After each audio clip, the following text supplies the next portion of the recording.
Selamat siang teman-teman sekalian, masih di channel saya. Kita akan berbicara tentang manuver dari Partai Persatuan Pembangunan atau P3 gitu kan. Karena partai ini yang diketuai oleh Mardiono sekarang sedang gelisah juga gitu kan. Walaupun mereka partai pertama yang mendukung PDIP, mendukung Ganjar gitu kan. Tapi mereka belum tentu gitu calon cawapresnya itu dari partai mereka gitu kan, dari partai P3 ini gitu kan. Yang mereka usung adalah Sandiaga gitu kan, Sandiaga Uno, ya seorang politisi ex Gerindra yang pindah ke P3. Ya ini belum tentu juga gitu PDIP menentukan Sandiaga menjadi cawapres, sehingga tidak mungkin kalau begitu P3 jadi partai pemenang gitu nanti ya. Jadi ini sangat krusial, masih lobby-lobby politik masih terjadi. Bahkan P3 sekarang lagi manuver mendekati koalisi Anies Baswedan gitu kan. Misalnya kita ada pemberitaan bahwa ada koalisi Demokrat, PKS sama P3 gitu kan. Ya, jadi Anies digoyang untuk membuat konsolidasi, tapi itu kan sudah berlalu gitu kan. Sekarang udah mepet, yang harus dilakukan adalah konsolidasi Nasdem, PKS dan Demokrat gitu kan. Jadi manuver dari P3 ini ya mungkin tidak terlalu berefek, tidak akan merubah sikap Anies Baswedan gitu kan. Tapi memang Sandiaga Uno ini memiliki daya tarik juga. Dia punya duit yang banyak gitu kan untuk memenuhi amunisi politik. Bisa mempunyai modal untuk pergerakan, menguatkan mesin partai gitu kan. Jadi apakah Sandiaga masih memiliki daya tarik buat Anies? Ini belum tentu juga.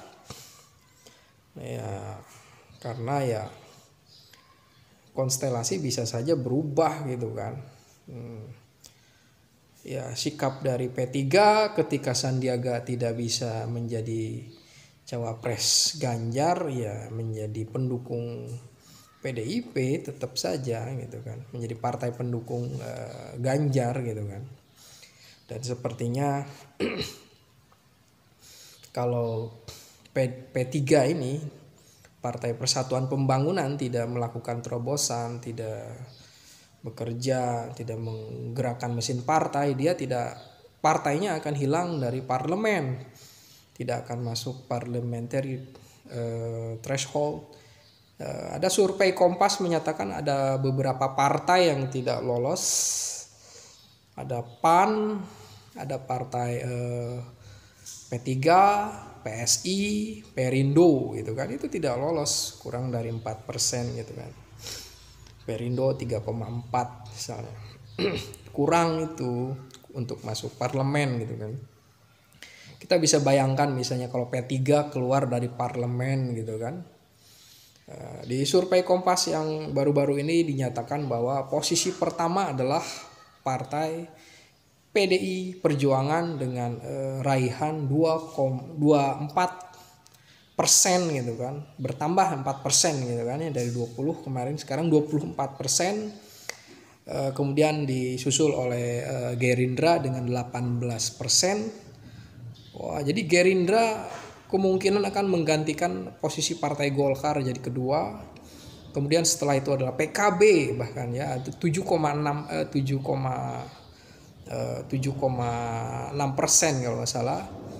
Dan setelah itu ada Golkar gitu kan. Jadi partai PKB menyalip partai Golkar. Jadi Golkar menjadi posisi keempat. Setelah itu ada Demokrat dengan 7,0% gitu kan, 7,0%. Ini sangat terjadi perubahan sekali gitu kan. Bahkan partai Golkar dikalahkan oleh partai PKB gitu kan. Jadi ini sangat ancaman buat P3 gitu kan, partai yang sudah lama, partai yang memiliki perjalanan yang panjang, ternyata keluar dari parlemen gitu kan. Nah di sini ya apakah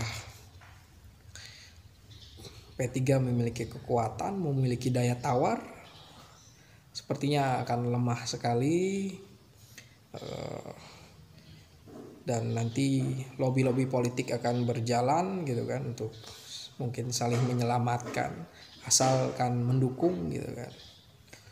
Ya P3 kalau keluar dari parlemen ya tidak punya daya tawar lagi, selesai gitu kan. Nanti 5 tahun lagi daftar lagi sebagai partai yang baru gitu kan. Terima kasih.